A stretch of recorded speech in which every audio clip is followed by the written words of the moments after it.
Bienvenidos a Granada es Cultura, tu programa de cultura granadina. Hoy tenemos el placer y la verdad es que se pone uno nervioso cuando habla de estas figuras. Porque estamos hablando de Mabel Piorola, una ilustradora, quizás una de las grandes ilustradoras españolas, no ya granadinas ni andaluzas, además no es de origen andaluz.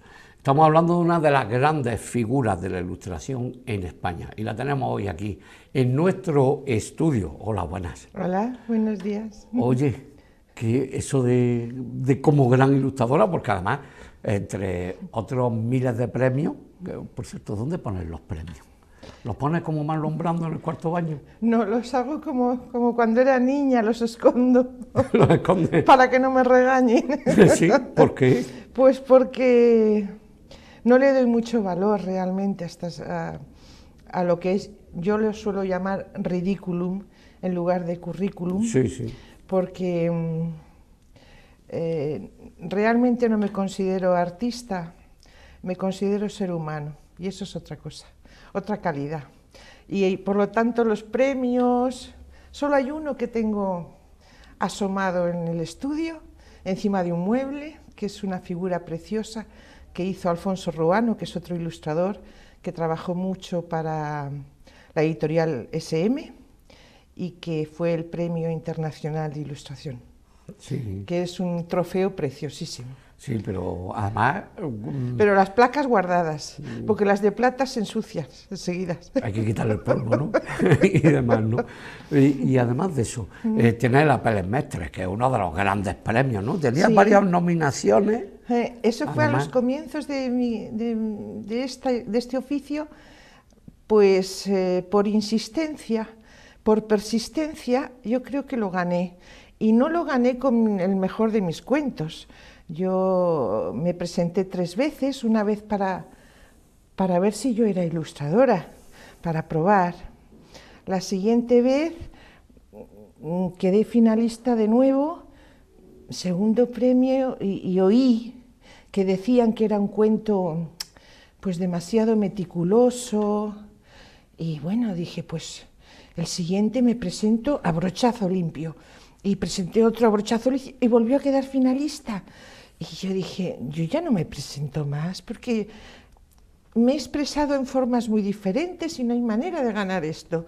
Y tuve referencias, me llegaban a mis oídos noticias de que ¿cómo Mabel no se presenta? Si es una tía que se expresa de tantas maneras, hay que insistirle. Y la editorial, el director me dijo, Mabel, llevas 2 años sin presentarte. Digo, sí, yo ya lo he hecho, me he presentado, vivo de esto, no pasa nada. No, mujer, inventa otra cosa. Y bueno, inventé una cosa que es muy sencilla y que fue el asunto de mis papás, que trata sobre Caperucita Roja. Lo escribí junto con ella y fue el que ganó. eso te encanta, darle personalidad a esos personajes fantásticos, Sí, ¿verdad? a los niños les digo que yo no cuento cuentos, cuento cosas de verdad. Y por lo tanto, igual que ellos, a ellos les pasa que no distinguen entre lo que es realidad y fantasía, por eso se les puede, entre comillas, engañar, pero en realidad yo soy como ellos en ese sentido, considero que son muy reales las cosas de los sueños y todos estos seres fantásticos son absolutamente reales. Hoy comentábamos que pues hay vampiros, hay brujas, hay ogros, hay monstruos, y todo eso que hay en el mundo del onírico es súper real, Sí, está sí. en la calle. Y sobre todo esos que vienen con corbata, como hablábamos. Esos son los peores. Esos son los que no ven venir. Porque un ogro dice, uy, viene un ogro, me voy por allí, pero los de corbata no. Totalmente. Y además de dibujar, también escribe cuentos para niños, ¿no? Sí, y esos son los más inéditos, porque, bueno, me sucedió al comienzo que yo asomé muy explosiva, mostrando todo lo que hacía, y ahí vi que había vampiros y buitres. Pero esos buitres son Y- buitres y- económicos, ¿no? Sí, y te roban También. las ideas también. También. También es interesante. Sí, Entonces sí. yo replegué velas y me escondí, y no asomé nada de lo que yo tenía hecho. Hay muchas cosas que todavía no están asomadas. Este libro que, por ejemplo, quiero ahora sacar, Sí, del que íbamos a hablar inmediatamente. que saldrá en Berkami, este libro está hecho hace 20 años y yo no lo he asomado, nunca. Uy, pues ¿Vale? qué ganas de verlo Y entonces, asomar.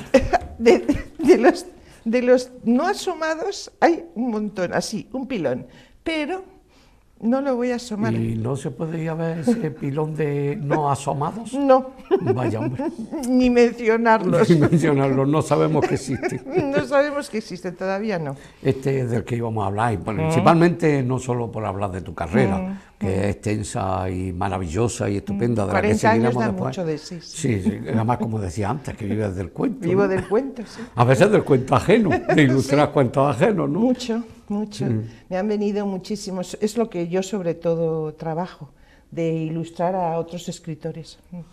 El cuento se llama Fátima y el mar. Fátima y el Que va a mar. empezar una campaña de micromecenazgo Exacto. en Berkami. ¿La ha empezado ya? ¿Va a empezar? Va a empezar el día 27, o sea, este domingo que viene.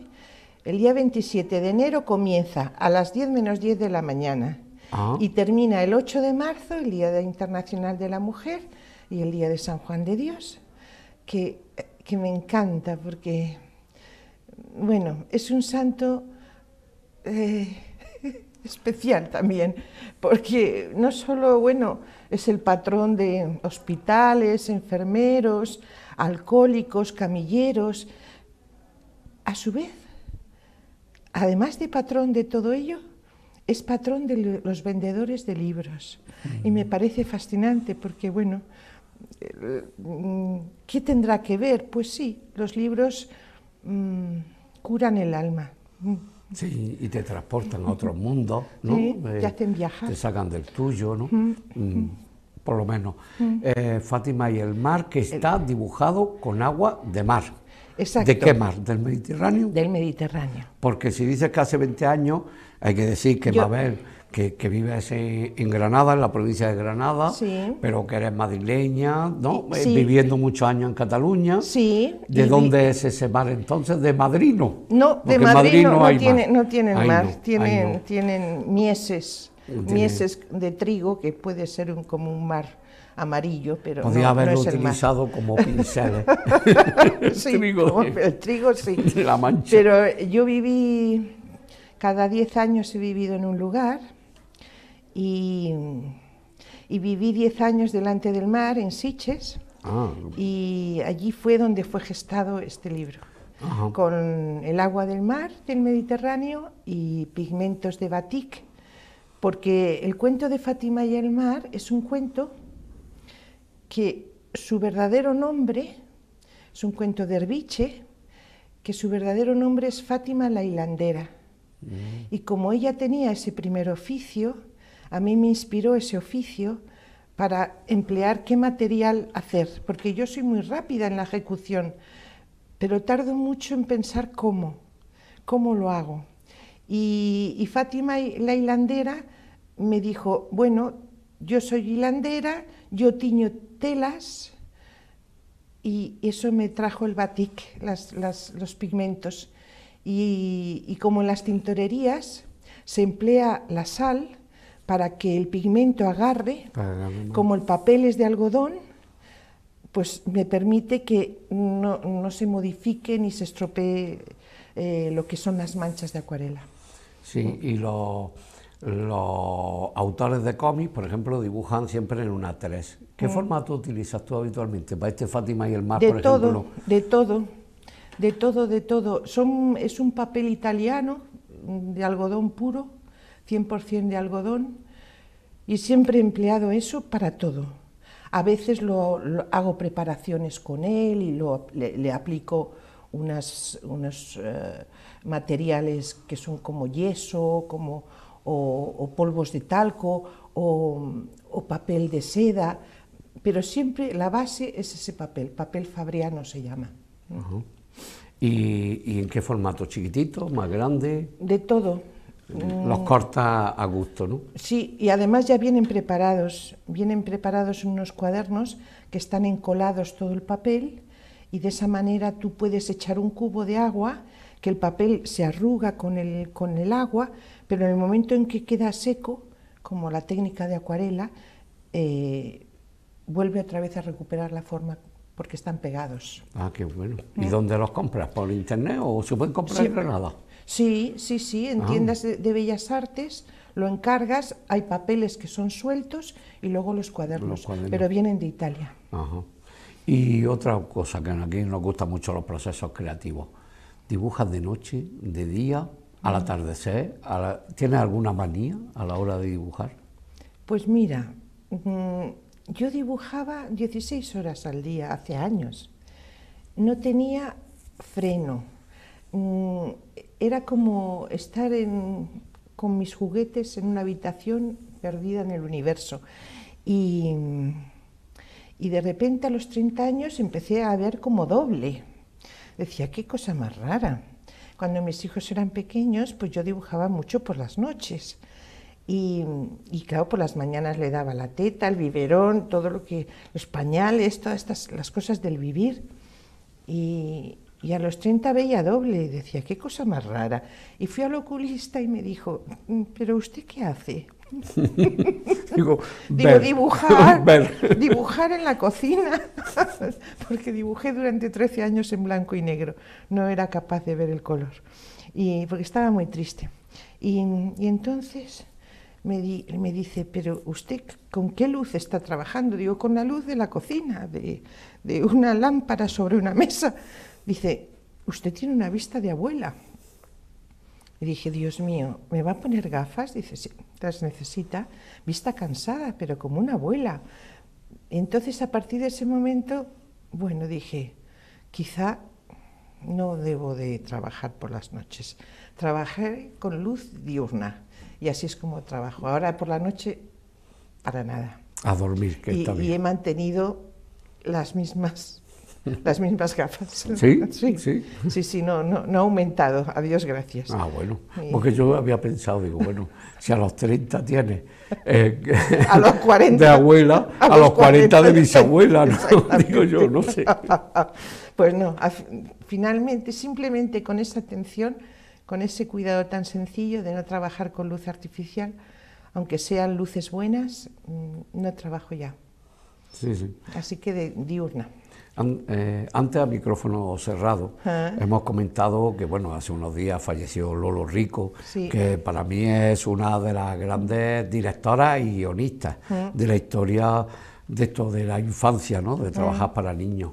Tú la llegaste a conocer, ¿verdad? Sí, la llegué a conocer allá en Madrid, cuando yo vivía en Madrid. Y una persona, una gran persona.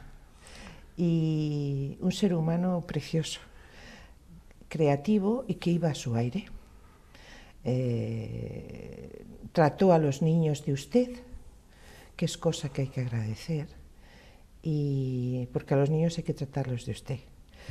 Y lo hizo muy bien, causando todas las envidias, todas las incomprensiones, todos los politiqueos que sufrió en su momento, pero ha sido y es una tipa maravillosa. Claro, que como directora, guionista e implicada en proyectos como La Cometa Blanca, Un Globo, Dos Globos, Tres Globos, La Bola de Cristal, o sea, estamos hablando de 3 programas para niños y jóvenes. Y el equipo, yo llegué a conocer el equipo, porque una amiga mía estaba en ese equipo, y el equipo era de gente magnífica. De La Bola de Cristal, yo lo conocí con La Bola de Cristal. Pero es que en ese equipo estaba la que a ti te sirvió un poco de puente, y digámoslo, también creo a Espinete, ¿no? Sí, o sea, que estamos hablando de gente muy imaginativa, ¿no? Mucho.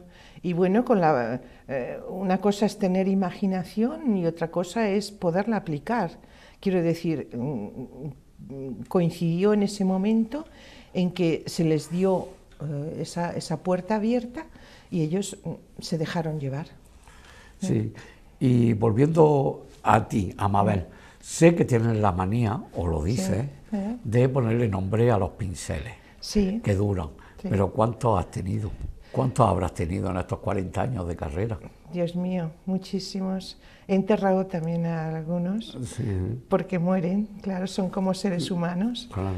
Yo les pongo nombre porque todavía viven pinceles de cuando yo tenía 9 años. Y bueno, al material lo trato con cuidado.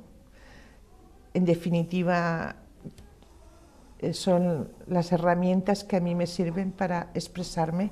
Por lo tanto, desde el tamaño del papel, a las plumas, a las plumillas, a los pinceles, todos son seres para mí. Les coges cariño, les cojo cariño. Sí. Menos, como tú decías, en algún encuentro, a los rotuladores. A los rotuladores. Los rotuladores, ¿verdad? Es que son un desastre. Se mueren son enseguida. Un desastre. Tienes una noche de despiste, lo dejas destapado y pum, al día siguiente ya se ha muerto. Entonces, no les pongo nombre porque se mueren enseguida. Normal. Y bueno, hay que decir, además decírselo a todos los telespectadores, que yo he asistido a algunas de las charlas que da y ves como en los dibujos animados la cara de los ojos de los niños, así como si fuera un remolino, ¿no? Porque los hipnotiza. Eso es muy complicado, hipnotizar y dejar a unos niños callados totalmente y tú haciendo un dibujo, ¿no? Porque siempre vamos, pues eso, a lo digital, a la tablet, todo ese tipo de cosas. Que también ¿no? está bien, pero a mí me gusta la materia, el mater materia me gusta. Y los niños, yo hago un papel, cuando voy a las escuelas o a las bibliotecas, es un papel ambiguo que no pueden hacer ni los padres ni los profesores, que es el de un poco loca. Y en esta locura que yo pongo nombre, que no estoy diciendo mentiras, sino cosas de verdad, pero que son un poco locas y fuera de lo normal, que hablo de cómo hablar con una vaca, de cómo lleva los pantalones el ratón Pérez, de que se murió el abuelo de Caperucita. Ellos oscilan y quedan como en esta ambigüedad donde yo me instalo. Me siguen. Recuerdo que al final de una sesión, claro, eran niños que ya entraban en la realidad, ya no estaban tan unidos a la fantasía y todo esto les confundía un poco, pero a la salida oía un niño que le decía a otro: ¿tú te has creído lo de la pluma? Porque claro, mi pluma se llama Pepa. Y el otro le decía: sí. ¿Y lo de la vaca? ¿Yo lo de la vaca? Y me dice: lo de la vaca es posible, es posible. Y lo de los nombres, dice yo, eso no me lo creo, decía. Sí, ¿no? Pero con esa historia saltaste a la prensa nacional a través del País, con contraportada en el País por una historia de caca. Rocambolesca, de cacas. Absolutamente escatológica, que eran las famosas cacas que utiliza Caperucita Roja para hacer sus figuritas, claro, porque la Caperucita en el Roja, bosque no hay plastilina. Y arriba de una montaña como vive ella, en un peñasco, está completamente desconectada de lo que es una tienda y una papelería, con lo cual no puede disponer ni de plastilina, ni de los lápices se los hacen allí, sus padres, los chupachús. Entonces yo voy explicando cómo puede estar sin esta sociedad de consumo. De acuerdo que al final de una sesión una niña de un tapón de 3 años me dijo: ¿y Caperucita va a la caixa? Porque yo les hablaba, no estaba en conexión con nada de esto. Pero claro, esta niña estaba preocupada con 3 años sí, de que no fuera a la caixa. Claro, y si va al banco, no va al banco. Y, si puede, y entonces, bueno, esa anécdota de ese material que yo hago funcionar con Caperucita, pues pasó a todos los medios como si fuera una cosa extraordinaria. Sí, Cuando sí. a mí, pues bueno, es un material como otro cualquiera, son caquitas de herbívoros. Los herbívoros ya sabemos que tienen 7 estómagos, con lo cual las cacas son absolutamente inoloras, inocuas, y si los pegas, pues haces collares y haces un agujerito. Cuando están frescas vas haciendo cuentas, haces conejitos, figuritas. Claro. Que Y podéis ir haciendo cosas. Y entonces, es una como es una plastilina. niña que existe, pues si esto, en complicidad con el profesor o la señorita de la clase, los niños escriben a Caperucita, que eso les estimula mucho cuando tienen 6 años, que pobrecitos se les cansa la mano, pero les estimula para escribir, la escriben y yo mando, como enviada de Caperucita, mando materiales y una carta para ellos. Claro.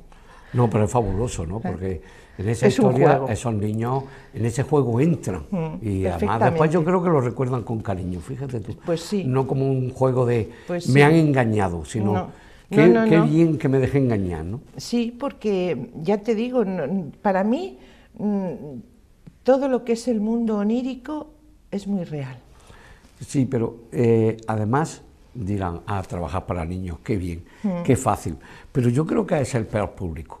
El público que como no le guste algo, Sí. te queman el kiosco. Sí. O sea, el mayor se aburre y dice, bueno, voy a mirar el techo, voy a ver si necesita, o qué voy a cocinar después, o qué voy a hacer. Pero los niños no, los niños son muy... Me encantan a mí, directos, porque yo a veces voy el día viernes de la semana a un colegio.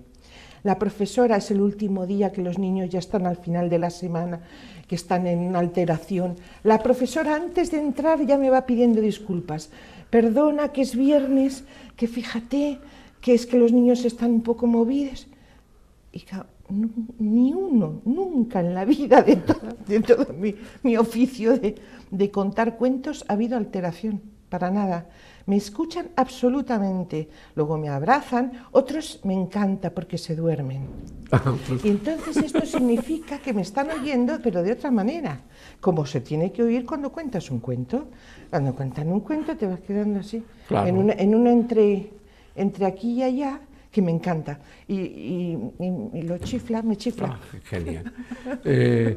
Esta campaña, ¿no?, que vamos a iniciar con Fátima y el mar, además una hora brillante, porque le llaman la hora feliz, las 10:10, o las 10 menos 10, es la hora feliz, le llaman la hora feliz, porque... las manillas son estéticamente perfectas. Efectivamente, pero más aún, cuando tú veas un anuncio, todos hacen los publicistas, veas un anuncio de reloj, siempre marca, porque son las manillas para arriba, que de más felicidad que si fueran para abajo, y también enmarca la marca del reloj, ¿sabes? La etiqueta del reloj, que lo sepa. Entonces la vista va más potente ahí, ¿no? Y encima pues, la manilla no lo tapa, ¿no? Pues nada, el 27 a las 10 menos 10 y termina el 8 a las 10 menos 10. Y el 8 de marzo. Ya que hablábamos de niños, que es lo que iba, ¿está dirigido a niños, Fátima y el mar, o también para adultos, o tiene una doble lectura? Mira, es un cuento para todos. Desde los 8 años hasta los 116, que es la persona más anciana que hay en el planeta en estos momentos, bueno, una china. Hoy seguro que está cumpliendo 117. y de hecho es un cuento que las imágenes, como están hechas con las grafías de todas las lenguas, son muy entretenidas de localizar, de buscar. Mira, esto es hebreo, esto es chino, esto es... son muy entretenidas. Y luego el cuento en sí es un cuento que habla de la vida, de cómo funciona la vida. Buena suerte, mala suerte, quién sabe. Fátima sufre 3 naufragios, de los cuales se salva. Y esos nuevos empezares... y esos comienzos que ella no entiende por qué le pasa eso en su vida, luego alcanzan todo su sentido. Pasa el tiempo y alcanzan todo su sentido. Y esto es como funciona la vida. Te da claves, es un cuento muy, muy amado por los derviches también, porque da claves de qué va esto. Sí, sí, ese cuento oriental de buena suerte, mala suerte, quién sabe, me encanta, además le gusta mucho a los niños. Yo se lo suelo contar mucho porque además la vida es así.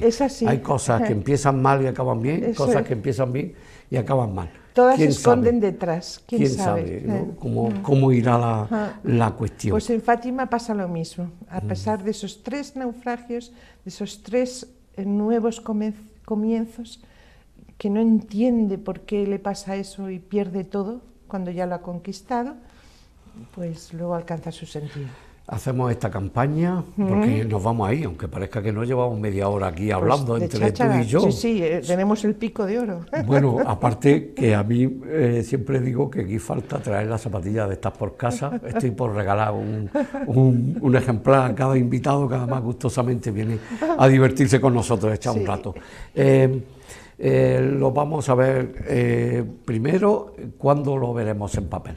En papel será los que se apunten en Berkami en la página y lo compren, lo tendrán para primeros de abril, para así poderlos regalar para el Día del Libro. Ah, qué bueno. Y para San Jordi en Cataluña y el Día Internacional del Libro en general. Sí, y después para el 23 de abril. Imagino que lo distribuirás también en alguna librería o algo así. Sí, ¿o no? habrá algo, Yedra, que es una librería que hay en mi pueblo, ella en principio también lo tendrá. Lo quiere tener. Sí, si nos quedan ejemplares, porque a lo mejor la campaña liquida la edición. Seguro, además sabiendo que tú estás detrás, ojalá. Que es que estamos, eso, yo te presentaba así, que eres una de las grandes ilustradoras de España, no solo por los premios, que los premios vienen a ser un poco reconocimiento de la labor que uno hace, sino por además el tipo de libros que eliges para ilustrar, porque a veces